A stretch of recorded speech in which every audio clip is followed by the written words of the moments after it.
Hello, 308 family, and welcome to day 3 of Persuasive and Opinion Writing. So today, what I want you to try to do, and you might need some adult help trying to get this set up, but I think it would be really useful if you could pull up the Helping Other Countries article that I sent your families. I think that having that up on the screen and maybe having my voice in the background or having them side by side or maybe one of them printed out if you have that capability at home, I think it would be useful. If not, no worries. It'll be just fine. But at least for me, I always think about these things because I'm such a visual learner. It really helps me to have things in front of me. I have a hard time following along without it. So just thinking of y'all who might want that today. All right, so if you need to pause me now, pause me and do that. So I want you to think about the last 2 days. You've heard 2 essays. You heard an essay called Bugs Are Creepy, and you heard Insects Are Amazing. So I want you to think back. What are the 2 opinions there? And then if you can really dig into your memory and think about some of the reasons that the authors gave for each of the kind of battling opinions. So what are some of the reasons that the authors gave to support their opinions? I'm going to have you pause and think about it. Pause. And welcome back. So as we move on to our new essay today, Helping Other Countries, I want you to listen for this. When someone is writing a persuasive opinion piece, the author clearly states their opinion and gives reasons that support their opinion. So that's what we're going to be focusing on. Listening for stating the opinion, where they say it clearly, so you don't have to dig and wonder what they might be trying to tell you. And then I want you to think of the reasons. When they give reasons, you might even count along on your fingers as you hear reasons. Okay? Okay. Helping Other Countries. Recently, my class debated whether or not we should collect money to send to poor countries. I definitely think that we should send money to other countries that need it. If we did, people in those countries could have things like clean water, and they would see America as kind and caring. What seems like a little money to us is sometimes a lot of money to people in a poor country. Here in America, we have so many things that people in poor countries only dream about. We have toys for kids, schools, cars, clean water, nice clothes, and food. In many poor countries, kids and adults are dying because they are drinking polluted water or because they can't get the medicine they need. Sometimes there aren't any schools for the kids. Here in America, so many kids have fancy sneakers or video games that they don't even need. What is more important, for you to be able to have the newest, hottest sneakers, or for a family to be able to eat? Also, if America would give some money to other countries, I think other countries would see that we are friendly and that we care. Maybe the world would be more peaceful if big countries like America shared some of their money with countries that need more. Finally, a little amount of money to us is a lot to a person in a poor country. For example, if you bought a $40 pair of sneakers instead of a $60 pair, you could send $20 to a family so that they could buy a goat. That goat would provide them with milk to drink with their meals. They would get vitamins that they need, and that would help them be healthy. Also, the goat could have babies, and the family could eat some or sell them to buy other things. If every person in America gave a little money, it would add up a lot. It would make a big difference to people in other countries who don't have as much as we do. That's why I think we should give money to people in parts of the world that need our help. So, I know, if I know our class like I think I do, I can just see the hands shooting up of like, well, wait.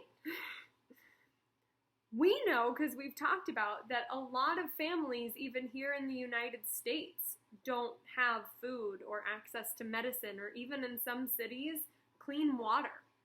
That's something that we know to be true. And I know that if we were in class right now, we would probably have a really, really beneficial discussion on what we have in the United States and what we don't have, and what people have these advantages and what people are at disadvantages. That's going to be one of the challenges of having these conversations, one-sided conversations via YouTube, is that we don't get to talk about the nuances of all of that. But just know that I can imagine you raising your hands and wanting to say, wait, that's not even, we shouldn't even, yeah. Okay, so I hear you, I get you. But I unfortunately can't address all of that in a YouTube video right now, or it would just end up being me ranting into a video camera. Okay, so with that aside, I want you to think about what the author's purpose is in their writing. What is the author trying to convince us to believe?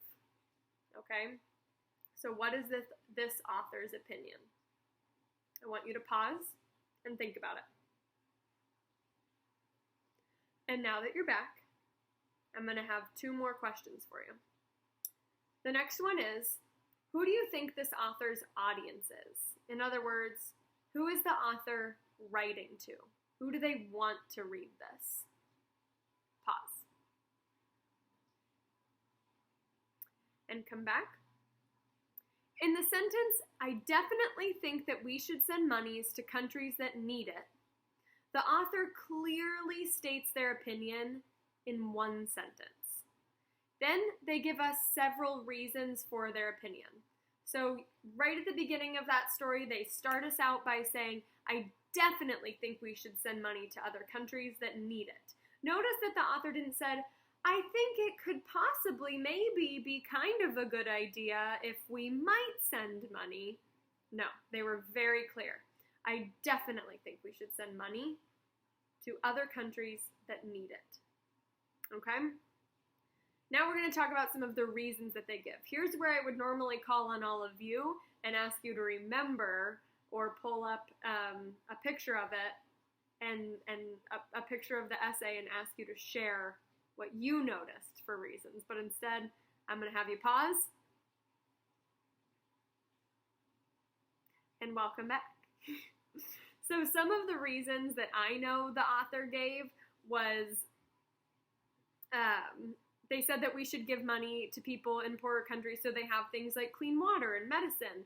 They also gave the reasons that maybe someone could buy a goat and that goat could produce milk, or that goat could produce more goats for food or being able to sell those goats. And I think that the audience here might be people who don't want to help people they don't know. So maybe they're writing to people who don't think that we should send money to other countries. Okay? So today, for your quick write, it's going to be the same routine for this whole week, as you can imagine, as you know from what we do in class. 5 minutes, coming up with more things that you can write about. So hopefully this new topic kind of sparked an idea about things that we should do. Maybe you think that we should send money to people in other countries. Maybe you think we shouldn't, and that can be added to your list. Maybe you think that we should spend our country's money on different things, and you can totally put that on your list of things to write about. Okay? So 5 minutes on that, and then you guessed it, you're going to be writing for somewhere between 15 and 25 minutes on one of those choices. So you're going to pick one, you're either going to type it, you can type it in the same document you started yesterday and shared with me, or you can write it down with pencil and paper, or you can do pencil and paper and then type it up. That is your choice.